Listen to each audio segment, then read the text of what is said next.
Okay guys, Brent Hull, Wednesday design video. I got a surprise for you. I got a French style house that we're gonna try to fix in Dallas, but I'm gonna throw a curveball at you. Come check it out.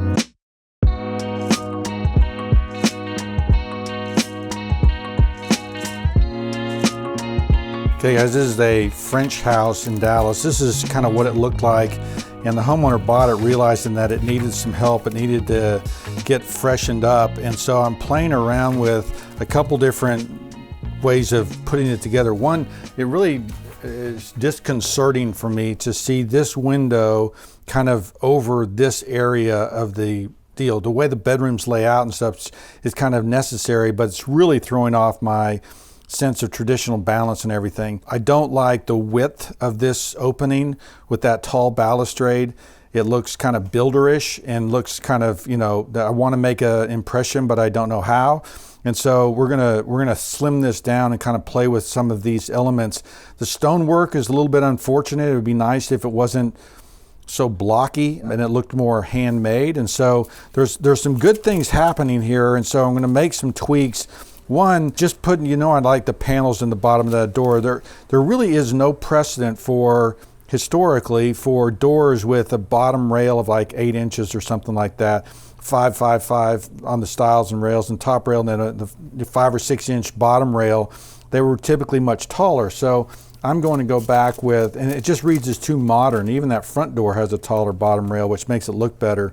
But I'm going to go back with the paneled bottom, right? I'm going to change the metal doors to something wood, a little bit more romantic. There's two options. One, we can play with the upstairs and play with, you know, the layout, put this in a bathroom, put this in the bedroom, spread those out so that we don't have the, you know, single door here. I think that this side of that is just so much better looking than this, and so I'd like to change that if we can.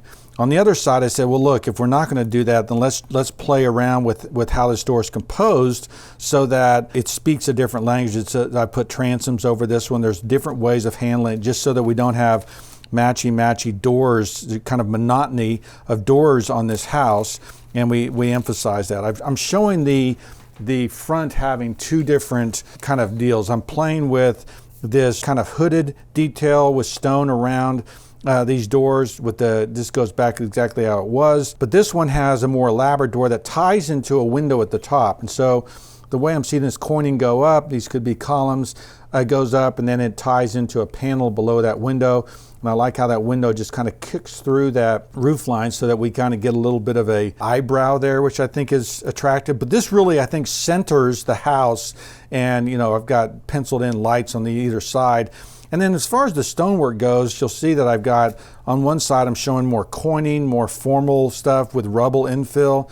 On the other side, I've got just the openings around doors being emphasized or highlighted or elevated, and then rubble stone around it. Now, the thought is that we would take this original, you know, chopped block and put a slurry over top of it to make it read more as a rubble. So it'd be a money-saving way of, instead of tearing all the stone off this house, you know, trying to work with what we've got here. These would, just around each opening, we'd cut open these and put in cut stone around these things to emphasize that. The other kind of twist in this thing is that I think that this house could actually be a colonial revival house, which, believe it or not, because that form lays out almost the exact same, that what I've done is I put windows in place of the doors, right? And I put a, you know, colonial entry here. Now, what I've done is there's currently a kickback of about 12 inches on either side. And I would just pull that forward and pull that roof line all the way through so that this could be a colonial revival house. And this could have, you know, cut stone around the opening, kind of colonial revival, or it could be more traditional and have like a gauged brick arch. But I'm going to show this to the client. I'm going to share this with them because their furniture inside and their interiors inside are much more traditional. They don't have a lot of French things going on inside. So I really think that if you want to walk up to the house and feel like you're at the same place, this is a better design idea than this.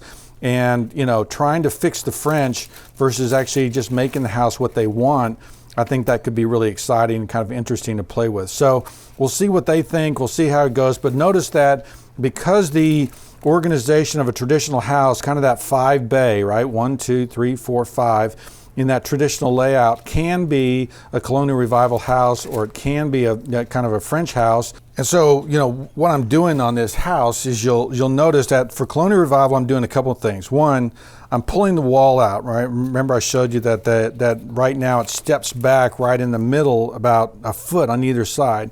I'm just going to pull that forward. That's not a big expense to drop that forward, header that off, and put that in there. You'll also notice that this roof pitch is fairly low, like a 3 and 12 or something like that. I'm going to kick that up to like a 5 and 12 or something else. This could be a straight gable end, or it could be a hip like it's shown. Going with the taller roof kind of helps this house put the presence up there. They do use the 3rd floor attic, so that light and that work will actually help quite a bit. The reason why there's that huge dormer on this thing is because of egress. We'll actually be able to solve that with dormers in each of these areas. And so now what we're dealing with, and what can be a lot of fun, is dealing with traditional details that will correspond with what's going on in the house. Notice that I've got the graduated fenestration. I've made these windows quite large compared to the windows above, and then of course the dormer windows are a little bit different. But it'd be fun to play around with this thing if we did a Flemish bond in the brick, or an English bond. Remember, that's where the bricks are bonded, and so instead of just having a running course, you have a runner and then a header, which is that middle one, and then below that it goes runner, runner, and then you've got another header here. So what ends up happening is you end up getting a great deal of texture on the house in this place, the way it's laid out like that. An English bond is actually, you know, a number of courses, and then you have a header course. And so you have a header course, and a bonding basically means bonding the brick walls together, because in a traditional house that would have been a solid masonry exterior wall, you know, the wall would be, you know, this is your wall. It would be brick out here, brick in the middle, and then brick on the inside, okay? So this wall is 14 inches-ish thick. Well, you need these header bricks here to bond the bricks together, to bond these walls together. So the bonding that was happening is the bonding of the brick on the outside. The Flemish bond is header every other one, alternating, and the English bond is about every 3 to 5 courses of running bricks. Then you have this header course, which of course bonds the walls together. So a lot of fun things to play with. If they do want to stick with the French, then there's a lot of good things to do there. You notice I've opened the eave up and given them rafter tails. I think going to make it a little bit more sexy, but there's good things happening here, but there can be better, and we'll walk them through that and see what they think. Okay guys, what did you think? Playing around with that French, kind of making it better, less contemporary, right?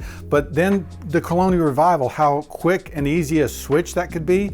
I think the customer's gonna be pretty excited about it. I'll let you know what they think. Let me know what you think. I'm Brent Hull, thanks for watching.